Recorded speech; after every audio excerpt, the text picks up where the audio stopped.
Hello and welcome to a new playthrough of Terra Invicta. This one is designed for new players. So we are going to dive into a new campaign, which I'm going to explain a lot what I do and why I do things and how things work. So for the more experienced players of this, it might be somewhat repetitive in some regards, but for the new ones, it might be educational. That's the purpose of this. I'm going to make a lot of separate videos about separate topics. For example, there will be one about the skirmish mode here to play a battle that you can already train your space game that way before you completely get obliterated when you try to fight the aliens the first time. Because it's a few years or months into the game, more or less, when you don't know what you're doing maybe. And of course there will be other videos about what you need to keep an eye on and what you really want to do, like research and everything. But let's dive into the campaign settings first, what I'm going to talk about, and then we dive into the campaign. So we are going to use the 2026 scenario. You can use the 2022 scenario, but also the 2070 scenario if you want. They are mostly different about like how much resources you have available and how developed certain nations are, or how unified certain nations are. We're going to use the 2026, which is more or less a default scenario by now. We're going to also play the resistance, and we are going to play on the normal difficulty. If you do not have that much time, I can recommend to use the accelerated campaign, which makes stuff more quick. More quickly, I'm not sure. So it's just like you research faster, you get more resources from mining and so on.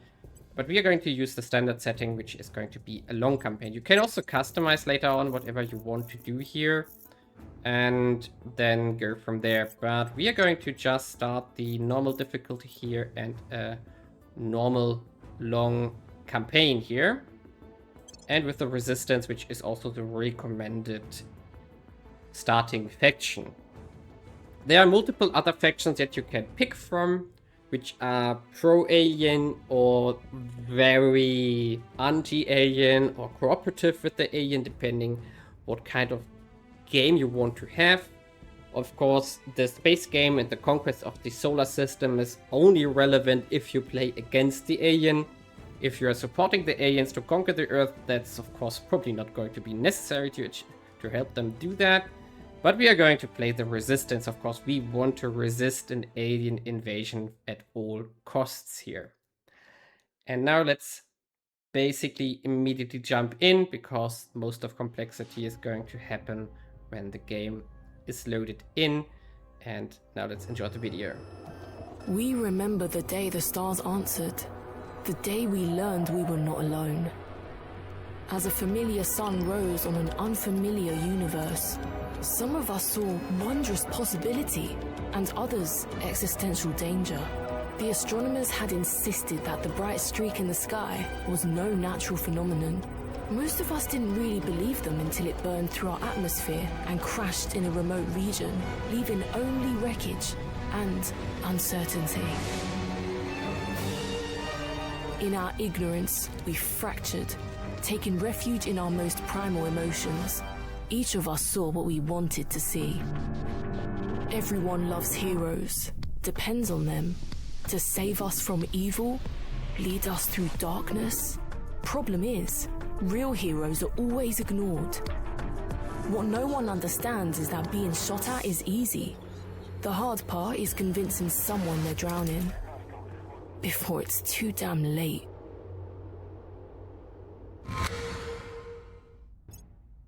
So the premise of the campaign is that an alien vessel has landed, or crashed rather, in our campaign in Romania. This is randomized every time, so it could start wherever, basically. And Greetings, Commander. I am pleased to report the Council has appointed you leader of our organization. okay, I am let's listen. Fiona Iowade, your Chief of Staff. While most of the world is reacting with fascination at the arrival of an alien species on Earth, we represent a small group who believes the aliens' crash landing and disappearance may signify a potential threat. We intend to build an international organization capable of investigating and, if necessary, combating any danger aliens may pose. Yes, so the aliens are landing here on Earth. We have to find out why that happens. And yeah, so that's the premise of the game and the campaign. And now the thing is, we are playing on Earth. We are also playing in the solar system. We don't know what the aliens are up to. We don't really know anything about our solar system right now, because in 2026, what did we do? Yeah, we landed on the moon a few decades ago. We have some probes on Mars, which are sending some data and pictures, but nothing else is really going on in that regard. And suddenly we have an alien crashing on our planet, which raises question of why would they crash land? Are they too stupid to fly a ship? But then the question is, how did they get here? So yeah, it's a dubious accident by any means. And we need to control Earth nations here to get resources and steer the political landscape towards combating or collaborating with an alien presence. As said, there are multiple factions in the game. We can see them all here. So there's Immunity First, which is a more extreme faction. Like, they want to resist as well on all costs. They're more friendly towards us because we are relatively aligned on our goals. We want to resist. There's the Initiative, which rather want to exploit the aliens. The Servants want to subjugate themselves. The Protectorate is more or less wants to cooperate with them. The Academy wants to negotiate a truce with the alien, more or less, so that we can live in peace. And the Exodus wants to just get out of the solar system and fly somewhere else and save humanity that way in case things go sideways a lot. And we don't know much about them right now yet, so we don't know what they do, we don't know what they have, we don't know what they research and so on, which is going to be something I'm going to explain later. But we do see a lot of stuff here in our UI. We do have a lot of values over here, like money, influence, ops, which is a kind of special resource as well, boost, which represents like how much stuff can we send into orbit, currently nothing, which is something we have to change very quickly. Then mission control, how many ships we, for example, and stations we can control from a point of bureaucracy viewpoint, or like a control viewpoint. We have to just get everything under control, which is going on in space. Science, control points, I'm going to talk about that in a second. And then we do have resources which can be mined in space, which we can't do as of now because we can't get in space, we don't have boost. So that's things we have to get from Earth. And there are, of course, a lot of nations. Everything sounds probably familiar. Sorry for my language here. So like Spain, France, the US, Canada, and everything. Everybody is here in the club. Some minor nations do not exist because they got unified into one region. So like, for example, Belgium, Luxembourg represents 2 nations here. That's the case in some regions, but mostly its granularity is pretty close to the real world here.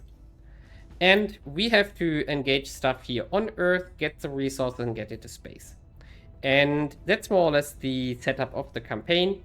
And before we dive into all these menus here and what we need to do, like who is that guy here, what do we need to do with him, which is going to be in the next episode, I'm going to showcase some stuff that we can see here. So for example, this is Earth. This is the first menu up here. The solar system, which we just saw, is this button here. Then we can see our council or our advisors and agents in our factions, which is going to be expanded over time. There's also a lot of submenus here, which we are going to explore later. We can see all the nations on Earth in this menu, like what kind of resources do they produce, how much population do they have, how stable are they, and so on. And then there's also menus, for example, for what kind of orbital hubs and stations do exist. We can see here that the Academy is in control of the ISS and Exodus in control of Tiangong, which get the benefits, or rather the deficits here currently. They cost resources, which they have to pay currently, and they get a margin of 5 research out of this station here. Then there's a fleet and ship. We're going to explore this a lot later because the whole ship construction is in there. We don't have something to construct a ship, so that's not available yet. And then there's a massive research department, which we are going to explore in a separate video as well, because that's closely connected to ship designs, space game, and doing things on Earth. which is the main deal of the game here. Like, how do you manage Earth and how do you manage a war in space? Then you do have the intel screen, which I just showed already, like where we can see what the other factions are doing, like what are the aliens up to, and what kind of stuff is going on Earth itself. For example, the Russian-Ukraine war is still ongoing here in 2026, which is accurate. Then you have solar system information. We don't really know anything about them right now. So for example, resources are unknown. And you can also kind of do a transfer planner. Like, what kind of stats do I need to travel from Earth to, for example, Pluto or something, or Jupiter? What kind of stats do I need to get there in what kind of time frames? Which is important for planning later. Yeah, and that's more or less where you start in the game. And now let's jump into the next video where we are going to talk about counselors and what to do, which is going to be our first steps in the game itself.